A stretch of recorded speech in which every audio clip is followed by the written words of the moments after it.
had a really interesting conversation yesterday with a coworker who said, you know, what you're doing tomorrow is really courageous. And I thought, for a second, you know, I might have a few butterflies, but it's certainly not courageous. It is a professional obligation.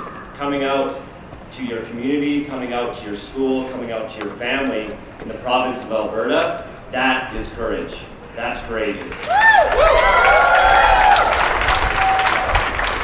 I want to start by saying how unfortunate it is that we have to continue to address a very small portion of our population whose opinions are so deeply rooted in discrimination. Their fear and inability to comprehend the complexity of the conversation has locked them into a worldview that will simply not move us forward. I believe we need to aim the conversation now at the vast middle ground of people that, if equipped with information, will choose what is right for the students of this province.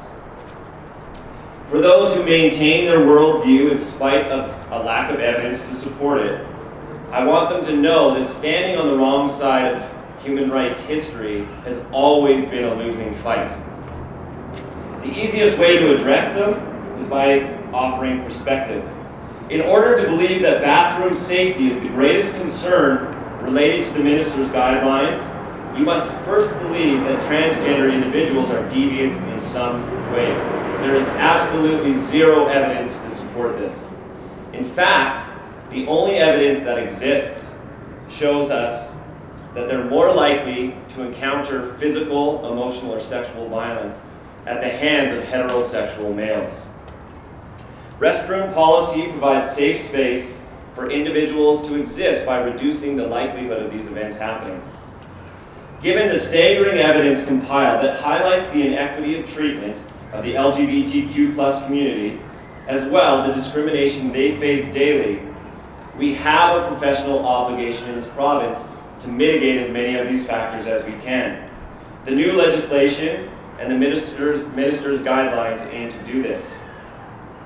Sadly, the arguments of bathroom safety and parental consent are simply red herrings to disguise discriminatory belief systems. To paraphrase Loretta Lynch,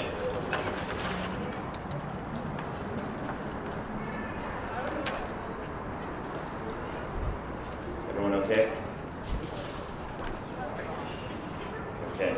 To paraphrase Loretta Lynch, this is about a great deal more than bathrooms. This is about the dignity and respect we accord our fellow citizens and the laws and policies that are enacted to protect them, and in fact, to protect us all. To stand on the side of inequity, segregation, and discrimination based on perceived differences is to stand on the wrong side of history. This is a lesson we have learned before, and one we need to remember moving forward. It was not that long ago the signs on our bathrooms were used as a tool to degrade and segregate some African Americans from the dominant population. To knowingly continue to displace gender minorities in our schools would be no different. We as educators believe in what is best practice when it comes to the treatment of our students. We'd be remiss to stand in the way of this change. If you are a member of the LGBTQ+ community, please know that we as educators support you.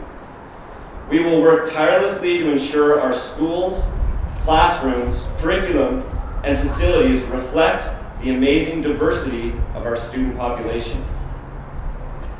With the legislation implemented through Bill 10, as well as the announcement of a Canadian-wide trans rights law and the minister's guidelines, I'm hopeful for the future of this province.